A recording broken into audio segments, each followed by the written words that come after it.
Brian Macbeth Classic Sounds. Ever wanted to know more about the legendary Queen? Then stay tuned. Hey, I'm Ryan, and this is Ryan Macbeth Classic Sounds. If you love those timeless tracks that never get old, you're in the right place.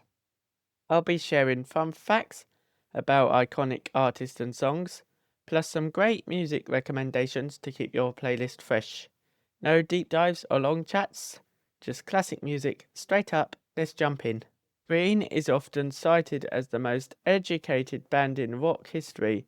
Brian May has a PhD in astrophysics.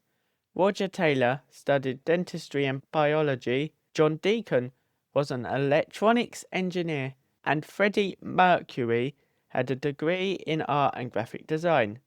Brian May's signature guitar, the Red Special, was hand-built by him and his father in the early 1960s. They used wood from a 200-year-old fireplace mantel and used knitting needles and a motorcycle valve springs for parts. He famously uses a sixpence coin instead of a plastic pick to play it. Freddie Mercury's iconic bottomless mic was actually an accident. During an early show, his microphone stand snapped in half. Instead of replacing it, he kept performing with the truncated stick, which he liked the freedom it gave him to move, and it became his visual trademark. Freddie Mercury used his graphic design background to create the Queen crest logo. It features the zodiac signs of all four members: 2 lions, John and Roger, a crab for Cancer, Brian, and 2 fairies for Virgo, Freddie. Bassist John Deacon used his engineering skills to build a small amplifier out of spare parts found in a dumpster, including a circuit board from an old radio, known as the Deaky amp. It produced a unique orchestral-like sound that Brian May used to create the famous guitar choirs on tracks like Bohemian Rhapsody. The band initially didn't want to release Another One Bites the Dust as a single. It was only after Michael Jackson came backstage at a Los Angeles concert and insisted it was a hit that they decided to put it out. It became their best-selling single. The original working title for their masterpiece Bohemian Rhapsody was actually The Cowboy Song. In 1999, Freddie Mercury was featured on a Royal Mail postage stamp. In the background, you can clearly see Roger Taylor on his drum kit. At the time, this was controversial because the only living people allowed on British stamps were supposed to be the members of the royal family. Their 21-minute set at Live Aid in 1985 is widely considered the greatest live performance in history of rock music. To prepare, the band rehearsed for a full week at the Sandy Shore Theatre to condense their hits into a high-octane greatest hits melody. And now it is time for some fun facts. Freddie Mercury was a legendary cat person. At one point he owned 10 cats and would even call home while on tour to have his assistant hold the phone up to his cat's ears so he could talk to them. He even dedicated his solo album, Mr. Bad Guy, to his cat, Jerry. The band members were famously competitive, especially when it came to board games. During the recording of A Night at the Opera, they reportedly got into a massive argument over a game of Scrabble. It got so heated they almost stopped recording for the day. During their 1979 to 1980 tour, Freddie Mercury would often come out for the encore sitting on the shoulders of a roadie dressed as Darth Vader. Eventually, George Lucas's legal team sent a cease and desist, so they had to retire the bit. Outside of being a rock star and an astrophysicist, Brian May is a devoted animal rights activist. He actually has a wildlife rescue on his estate where he helps rehabilitate injured foxes and hedgehogs.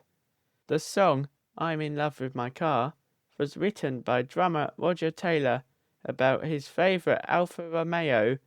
He was so determined to have it on the B-side of Bohemian Rhapsody that he reportedly locked himself in a cupboard until Freddie Mercury agreed to it. To this day, Brian May doesn't use a standard plastic guitar pick. He prefers the feel of a British sixpence coin because the serrated edge gives him a unique scratchy sound on the strings. When the UK stopped minting them, he had the Royal Mint strike a special batch just for him. Now it is time for my third segment, my 4 songs. So we got Radio Gaga and We Are the Champions. Second place, I've given it to Don't Stop Me Now by Queen. In 2015, a cognitive neuroscientist developed a formula to determine the happiest songs on Earth based on tempo, 150 BPM plus, lyrics and musical key. Don't Stop Me Now came out as the #1 happiest song of the past 50 years. Interestingly, Brian May originally struggled with the song. At the time it was written in 1978, he felt the lyrics were a bit too celebratory of Freddie's increasingly hedonistic and risky lifestyle. Because of this, it is one of the few Queen hits that features very little guitar. It is primarily driven by Freddie's piano until the solo. Drum roll, please. In first place, I have given it to Bohemian Rhapsody.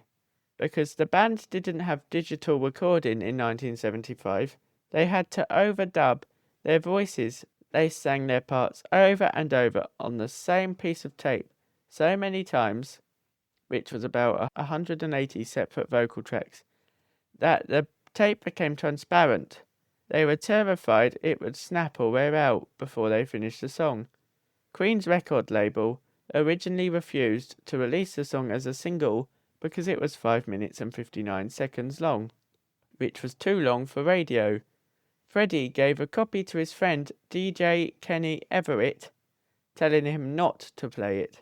Everett accidentally played snippets of it 14 times in one weekend, causing such a listener frenzy that the label was forced to release it. Timeless tune. Now it is time for my timeless tune, a standout track that fits perfectly in today's topic. The song I have chosen is Another One Bites the Dust by Queen. I chose this song because of the great beat, great lyrics and great voices. It is a great song that you could dance to, or you could just listen to it. I would definitely add this song to your playlist. Send me details about your favourite song using the link in the episode description so I can feature it on my special segment which is coming soon, called From Your Speakers. That's it for today's episode of Ryan Macbeth Classic Sounds. Thanks for hanging out and discovering some cool facts and tunes with me. If you enjoyed it, be sure to subscribe so you never miss a classic moment. Got a favourite artist or song you want me to cover? Drop me a message, I'd love to hear from you. Until next time, keep the music playing. Ryan Macbeth Classic Sounds.